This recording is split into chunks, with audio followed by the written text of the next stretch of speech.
दोस्तों, अभी आपने देखा कि सुशांत सिंह राजपूत ने मुंबई में आत्महत्या कर ली। बहुत ही दुखद खबर है। मेरे one of the best heroes में से एक थे वो, और उनकी एक्टिंग और कलाकारी बहुत अच्छी थी। और एक जिस तरह से उन्होंने एक सफ़र शुरू किया अपना टीवी सीरियल से फिल्मों तक का, वो बहुत ही शानदार था और बहुत ही अच्छा था। लेकिन ये बॉलीवुड की कुछ चीज़ें ऐसी हैं जिनसे मैं पहले भी वाकिफ़ था, शायद आम लोगों को पता ना हो ये बात, लेकिन वहाँ नेपोटिज्म तो बहुत भयंकर रूप से चल रहा है। और ये हर जगह है, ये राजनीति में है, ये आप साउथ में भी चले जाइए, वहाँ की फिल्मों भी यही है।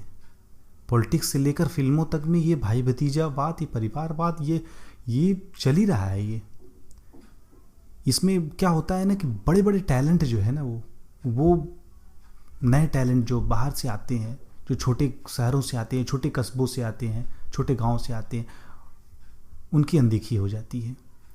वो इन सब चीज़ों का शिकार हो जाते हैं। उनका टैलेंट, उनकी प्रतिभा, उनका सब कुछ जो है वो इन नेपोटिज्म की भेंट चढ़ जाता है।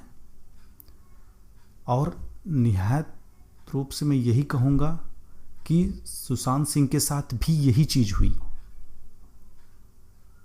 बंदा इतना रियल था, उसकी एक्टिंग इतनी रियल थी, उसका पूरा कैरियर जो है, उसके दोस्त बताते हैं सब कुछ एकदम उसका बहुत ही नेचुरल था, बहुत ही जेन्युइन बंदा था वो।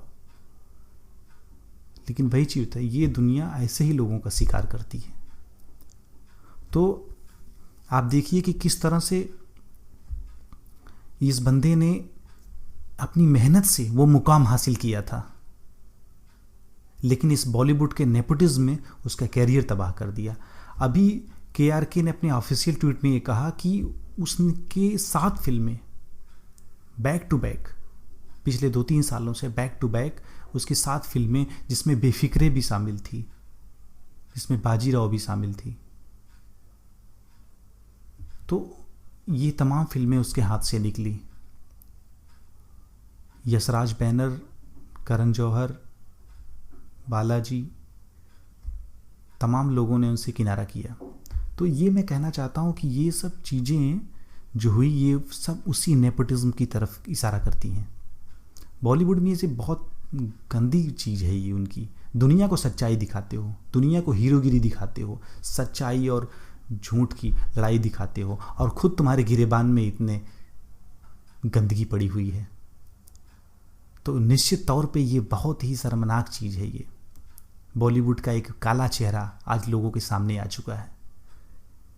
और दूसरा मैं कहूँगा कि ये फेसबुक से लेके यूट्यूब तक लोग जो है उनकी मौत को बेच रहे हैं। मैं यही कहूँगा डायरेक्ट, उनकी मौत को एक उनकी आत्महत्या को एक जो है ट्रेंड के तौर पे चलाया गया। सबको व्यूज चाहिए, सबको ये चाहिए। उसके दर्द से कोई नहीं जुड़ना चाहा, उसकी सच्चाई में कोई नहीं जाना चाहा। बस सबको व्यूज़ के लिए, सबको अपने फेम के लिए मरे जा रहे हैं। अब मौत का भी सौदा होने लगा है यहाँ पे, मैं देख रहा हूँ। अच्छी चीज़ बनाने के लिए कोई नहीं सामने आता है, जो किसी भी चैनल के लिए अलग से काम कर रहे हैं, चाहे उनका स्वास्थ्य हो, चाहे जो तरीका हो, लेकिन वो भी इस तरह की चीज़ों में इन्वॉल्व हो जाते हैं। तो बेहद ही शर्मनाक है ये, और लोगों को इस आत्महत्या को, इसको प्रमोट नहीं करना चाहिए। लोगों को बताना चाहिए कि ये गलत है और ऐसा किसी को नहीं करना चाहिए। आत्महत्या एक पाप है, ये कायरता है एक। आपको लड़ना चाहिए। जीवन में कितनी भी परिस्थिति, कितनी भी बुरी परिस्थिति आ जाए, लड़ने से नहीं घबराना चाहिए। लड़ना ही तो जीवन है। तो आत्महत्या के खिलाफ एक आवाज़ उठाइए। इसके खिलाफ जितनी बुलंद आवाज़ उठेगी, इस पे उतना ही कंट्रोल लगेगा। नहीं तो आत्महत्या एक ऐसी चीज़ बनती जा रही है कि जैसे कि कोई रास्ता ही नहीं बचे किसी के सामने, और वो डिप्रेशन में चला जाए और फिर अपने जीवन को समाप्त कर दे। तो रास्ते ही रास्ते हैं जीवन में। एक रास्ता बंद होता है, दूसरा रास्ता खुलता है, दूसरा बंद होता है, तीसरा खुलता है। चलना आना चाहिए बस आपको। सुसाइड अटेम्प्ट को तिरस्कार कीजिए, समाज से, मानसिकता से। इनको प्रमोट मत कीजिए, ऐसी फ़ोटोज़ मत वायरल कीजिए। आपसे हाथ जोड़ के प्रार्थना है। और जिस तरह से ये चीज़ें हो रही हैं आज के समाज में, ये बेहद ही निंदनीय है। एक तो बीमारियों की तरफ से इंसान वैसे ही मर रहा है, और ऊपर से ये सुसाइड का विरोध कीजिए। ऐसे लोगों का जो इस तरह की चीज़ों को प्रमोट करते हैं, इनके मुंह पे तमाचा मारिए, और ऐसी चीज़ें बिल्कुल मत देखिए जिससे इन चीज़ों को बढ़ावा मिले। जय हिंद।